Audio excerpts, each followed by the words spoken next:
संत श्री अच्युतानंद दास एक ऐसा नाम जिन्हें लोग उनके द्वारा की गई भविष्यवाणियों के लिए जानते हैं। उनकी भविष्यवाणियों को पढ़कर ऐसा लगता है जैसे उन्होंने भविष्य को आज से कई साल पहले ही देख लिया था। वह भूत, भविष्य एवं वर्तमान में होने वाली घटनाओं को एक साथ देख सकते थे और अपनी इसी शक्ति और ज्ञान के बल पर उन्होंने एक पुस्तक लिखी जिसका नाम भविष्यमालिका है।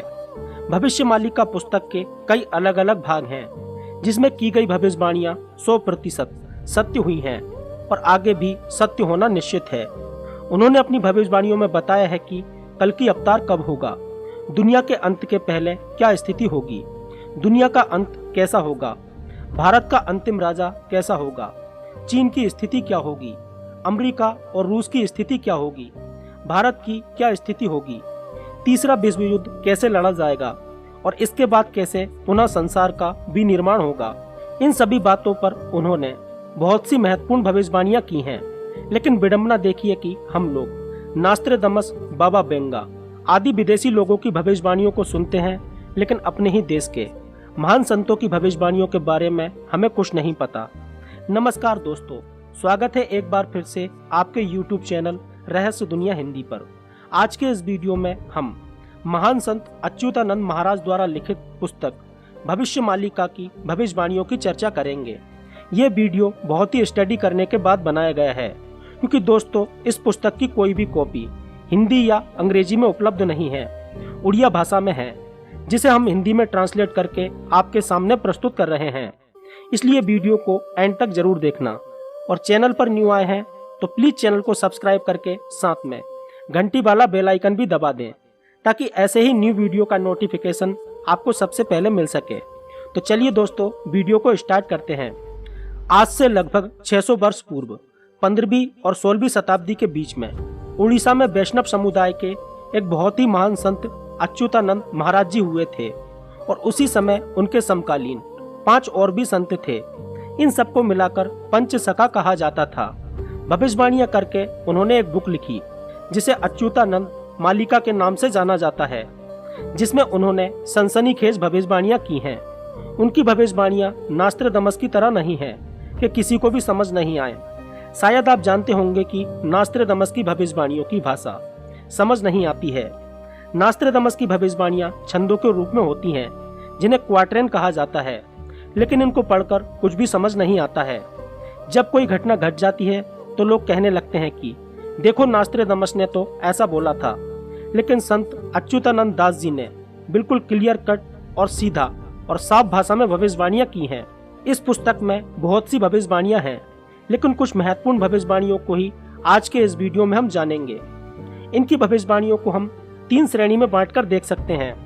पहली श्रेणी में कलयुग के अंत की शुरुआत कैसे होगी, उसके लक्षण क्या क्या होंगे।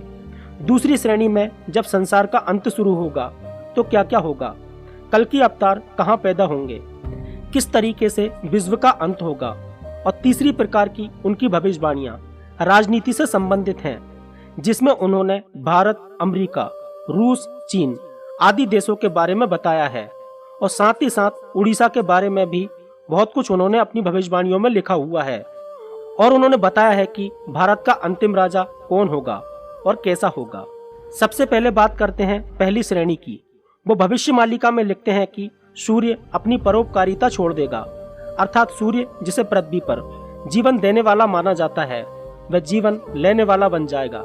जैसा कि हम आजकल देख भी रहे हैं कि कई लोग सूर्य से निकलने वाली परावैंगनी किरणों के कारण स्किन कैंसर जैसी आदि बीमारियों से पीड़ित हो रहे हैं और इसमें से कई लोगों की जान भी जा रही है। वह लिखते हैं कि एक समय ऐसा आएगा जब लोग भगवान को भूल जाएंगे, अच्छे कर्मों को भूल जाएंगे और तो और भगवान के भक्तों और धर्म का मजाक उड़ाने लग जाएंगे। भगवान के भक्तों को कुछ लोग परेशान करना भी स्टार्ट कर देंगे और धीरे धीरे ईश्वर के भक्तों और ईश्वर को मानने वालों की संख्या बहुत ही कम रह जाएगी। संस्कार पूरी तरह से खत्म हो जाएंगे। साथ ही बड़ों और शिक्षकों का कोई भी आदर नहीं करेगा। अज्ञानी एवं धूर्त लोग अपनी भाषा कौशल, धूर्तता, मार्केटिंग एवं प्रोपेगेंडा करके धार्मिक गुरु बन जाएंगे और आम लोगों को बरगलाने का काम करेंगे, उनको पथ भ्रष्ट करने का काम करेंगे। महिला और पुरुष दोनों ही बिना किसी शर्म के व्यभिचार और अश्लीलता में लिप्त हो जाएंगे। पुरुष का प्रेम संबंध पुरुषों के साथ एवं महिलाओं का प्रेम संबंध महिलाओं के साथ बनने लगेगा और इस प्रकार के अप्राकृतिक प्रेम संबंधों को हमारा यह समाज मान्यता भी दे देगा। और सोचने वाली बात यह है कि जिस समय यह भविष्यवाणियां की गई थी उस समय भारत में भक्ति काल का दौर चल रहा था और कोई भी इस प्रकार की बातें सोच भी नहीं सकता था। लेकिन आज के दौर में ये बातें बिल्कुल सच होती दिख रही हैं। बहुत कम उम्र में ही बच्चे अश्लीलता को अपनाने लगेंगे और मैथुन क्रिया के प्रति आसक्ति बच्चों में बहुत छोटी उम्र से ही होने लग जाएगी। उन्होंने अपनी भविष्यवाणियों में बताया है कि बहुत कम उम्र में ही बिना शादी के बच्चे भी पैदा होने लगेंगे। इसको आज के जमाने में लिव इन रिलेशनशिप के रूप में सच होता हुआ देख सकते हैं। हवाएं लोगों को बहुत ज्यादा परेशान करेंगी। शायद वे आंधी तूफान की बात कर रहे थे। विचित्र प्रकार की बीमारियां एक के बाद एक इस दुनिया में आना शुरू हो जाएंगी और ये बीमारियां ऐसी होंगी जिन पर दवा काम करेगी और न दुआ काम करेगी। इसलिए ऐसी बीमारियों की वजह से लाखों करोड़ों लोग काल के गाल में समा जाएंगे। गांवों में, कस्बों में एवं शहरों में जंगली जानवर, सांप, बिच्छुओं का हमला होगा और आप न्यूज में देख भी सकते हैं कि कई जानवरों और सांपों के शहर में घुसने की खबर आती रहती है। जगन्नाथपुरी को जोड़ने वाले एक राष्ट्रीय राजमार्ग का निर्माण होगा, जबकि दोस्तों आज से 600 साल पहले नेशनल हाईवे का कोई कॉन्सेप्ट नहीं था। उड़ीसा का अंतिम राजा एक बालक वृद्ध होगा, अर्थात ऐसा व्यक्ति जिसकी उम्र तो ज्यादा होगी लेकिन बालक बुद्धि होगा। पुरी के अंतिम राजा गजपति महाराज होंगे और अभी भी पुरी के राजा गजपति महाराज ही हैं। जगन्नाथपुरी मंदिर के ऊपर से पत्थर नीचे की ओर गिरने लगेंगे। मंदिर का ध्वज कई बार नीचे गिरेगा और मंदिर के अंदर खून दिखेगा। मंदिर में त्रिदेव अर्थात जहां मंदिर में 3 देवता स्थापित हैं, उसके ऊपर जो वस्त्र लगा है उसमें आग लग जाएगी। मंदिर के प्रशासन में कई प्रकार की कमियां सामने आएंगी और इस प्रकार की घटनाएं कई बार जगन्नाथपुरी मंदिर में हो चुकी हैं। पत्थर नहीं गिरा लेकिन ध्वज कई बार गिर चुका है और भी कई कमियां निकली हैं। जब प्रलय आएगा तो जल स्तर इतना बढ़ जाएगा कि जगन्नाथपुरी की 22वीं सीढ़ी तक पानी भर जाएगा और जगन्नाथपुरी से भगवान को एक स्थान से दूसरे स्थान पर स्थापित किया जाएगा। अंत के पहले महंगाई अपने चरम पर होगी। खाने पीने की वस्तुएं दुर्लभ हो जाएंगी। खाने पीने की वस्तुओं के लिए लोग सड़कों पर दंगा करेंगे। रोज नई नई बीमारियां आएंगी और प्राकृतिक आपदाओं का अंबार लग जाएगा। सरकार जनता पर नए प्रकार के टैक्स लगाएगी, जिसके कारण जनता में आक्रोश पनपेगा। इन परिस्थितियों से लोग सड़कों पर उतरने को मजबूर होंगे। अफरा तफरी, लूटपाट, अव्यवस्था और पूरे समाज में अराजकता फैल जाएगी। उन्होंने कल्कि अवतार के बारे में बहुत ही स्पष्ट शब्दों में लिखा है कि कल्कि अवतार कहाँ पैदा होंगे, उनका नाम क्या होगा, वो किस प्रकार अपने भक्तों के साथ जुड़ेंगे, किस तरीके से एक बड़ा युद्ध होगा, उनके माता पिता का नाम क्या होगा। बहुत सारे चिरंजीवी जैसे हनुमान जी, कृपाचार्य, अश्वत्थामा आदि इस युद्ध में हिस्सा लेंगे। कैसे हर गांव, कस्बे और शहर में बहुत कम लोग बचेंगे। इस दुनिया में जब तबाही आएगी तो क्या क्या होगा, क्या हालात होंगे। अमेरिका, चाइना, रसिया, इंडिया की स्थिति क्या रहेगी। भारत का अंतिम राजा कौन होगा और कैसा होगा। क्राइम, झूठ, फरेब ये सभी चीजें आजीविका के साधन बन जाएंगे और जो लोग ज्यादा बेईमान हैं वही सेठ कहलाएंगे। जब प्रलय आएगा तो आसमान में एक नहीं 2 सूर्य दिखेंगे। रात की धुंध में भी युद्ध की धुंध बजेगी। फिर 7 दिनों तक सूर्य नहीं निकलेगा। पृथ्वी बहुत भयंकर तरीके से हिलेगी और उसमें गांव, कस्बा, शहर सभी तबाह हो जाएंगे। विश्व की जनसंख्या बहुत कम रह जाएगी। एक गांव में मुश्किल से 2-4 लोग ही जिंदा रहेंगे। समुद्र आगे की ओर बढ़ जाएगा। एक बहुत बड़ी सुनामी जैसी घटना होगी और समुद्र किनारे बसे दुनिया के कई शहर समुद्र में समा जाएंगे। उड़ीसा के 6 जिले डूब जाएंगे। भगवान जगन्नाथ एवं उनका परिवार दूसरी जगह पर जाकर बस जाएगा। उस स्थान का नाम छातिया बट होगा। 2023 में उड़ीसा में बड़ा जल प्रलय आएगा। राजनीतिक भविष्यवाणियों में उन्होंने कहा है कि भारत पर चीन एवं मुसलमान मिलकर आक्रमण करेंगे, जबकि इस भविष्यवाणी के समय पाकिस्तान नहीं था। हो सकता है पाकिस्तान और चीन मिलकर भारत पर आक्रमण करें और ये युद्ध काफी दिनों तक चलेगा। 2024 में बहुत बड़ी त्रासदी आएगी जिसमें लाखों करोड़ों लोग मारे जाएंगे। मालिका के अनुसार कल्कि अवतार संबल ग्राम में होगा। संबल उड़ीसा में भी है और उत्तर प्रदेश में भी है। और भारत के कई गांवों का नाम संबल है, लेकिन उनका इशारा शायद उड़ीसा के संबल की ओर है। भगवान कल्कि पब्लिसिटी से दूर रहेंगे और जंगल या दूर दराज के क्षेत्रों में अपने अनुयायियों से एंगेज करेंगे। उनके अधिकांश समर्थक भी अपने आप को पब्लिसिटी से दूर रखेंगे और अंडरग्राउंड रहेंगे और समय आने पर वह भगवान कल्कि की तरफ से खड़े रहेंगे। मालिका के अनुसार जितने भी चिरंजीवी हैं, जैसे हनुमान जी, कृपाचार्य, अश्वत्थामा आदि भगवान कल्कि का युद्ध में साथ देंगे।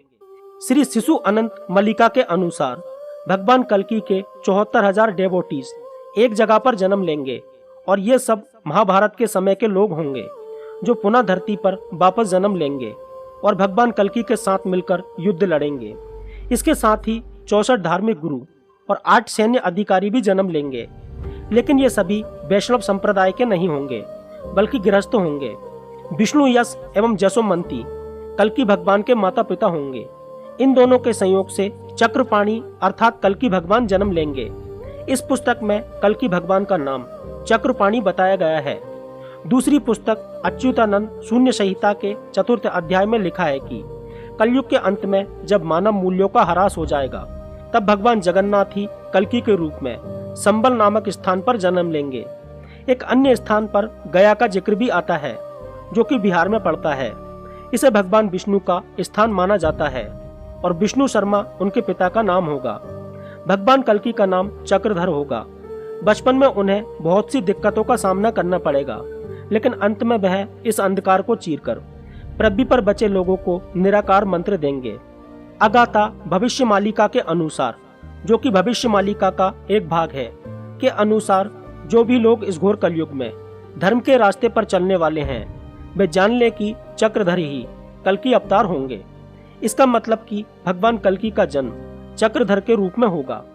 भविष्य मालिका की माने तो कलयुग के अंत की शुरुआत हो चुकी है और भगवान कल्कि भी जन्म ले चुके हैं। यदि भविष्य मालिका की माने तो भगवान कल्कि अपनी शक्तियों से इस विश्व में एक युद्ध की परिस्थिति पैदा करेंगे और ये युद्ध अच्छे और बुरे लोगों के बीच होगा, अर्थात अच्छाई एवं बुराई के बीच। इस युद्ध की विभीषिका सबको झेलना पड़ेगी। लोग कीट पतंगों की तरह मरेंगे और लोग इतने त्रस्त हो जाएंगे कि त्राही माम करेंगे और किसी अवतार के अवतरित होने की प्रार्थना करेंगे, अर्थात गुहार लगाएंगे। और यही वह समय होगा जब कल्कि भगवान अपने आप को लोगों के समक्ष प्रस्तुत करेंगे। एक भयंकर युद्ध होगा और इसके बाद विश्व की जनसंख्या 64 करोड़ रह जाएगी, अर्थात आज के हिसाब से केवल 7-8% लोग ही बचेंगे और इसमें से भी 33 करोड़ लोग भारत में रहेंगे, बाकी 31 करोड़ पूरे विश्व में रहेंगे। मतलब भारत में भी 100 करोड़ लोगों को मरना पड़ेगा। ये मरने वाले वह लोग होंगे जो धर्म के रास्ते पर नहीं हैं, अधर्म के रास्ते पर हैं, जो लोग बंगला गाड़ी बनाने में इतने मग्न हैं कि मानव मूल्यों को उन्होंने छोड़ दिया है। इस युद्ध के बाद जब विश्व की जनसंख्या बहुत कम रह जाएगी, तब इस विश्व का भगवान कल्कि पुनर्निर्माण करेंगे।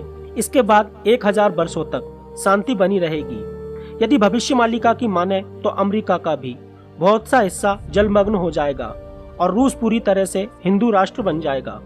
चीन तबाह हो जाएगा और कई भागों में विभक्त हो जाएगा। भारत का अंतिम राजा ऐसा होगा जिसकी कोई संतान नहीं होगी, मतलब कि वह संतान विहीन होगा और एक योगी पुरुष होगा। क्या उनका इशारा नरेंद्र मोदी की ओर था, क्योंकि उनकी भी कोई संतान नहीं है, या फिर वह योगी आदित्यनाथ की बात कर रहे थे क्योंकि वह भी योगी पुरुष हैं और उनकी भी कोई संतान नहीं है, या फिर भविष्य मालिका का इशारा किसी और व्यक्ति की ओर है जिसके बारे में हमें जानना जरूरी है। भविष्य मालिका की माने तो ये दुनिया अपने अंतिम पड़ाव पर पहुंच चुकी है। इसमें लिखा है कि 2025 के बाद का समय एक विभीषिका के समान होगा। तो दोस्तों, ये थी भविष्य मालिका पुस्तक की कुछ महत्वपूर्ण भविष्यवाणियां। आप इन भविष्यवाणियों के बारे में क्या सोचते हैं? आपकी राय हमें कमेंट सेक्शन में जरूर बताना। और यदि वीडियो अच्छा लगा हो तो प्लीज वीडियो को लाइक करें, दोस्तों के साथ शेयर करें और चैनल को सब्सक्राइब करें। मिलते हैं नेक्स्ट वीडियो में किसी ऐसे ही टॉपिक के साथ। तब तक के लिए बाय बाय, धन्यवाद।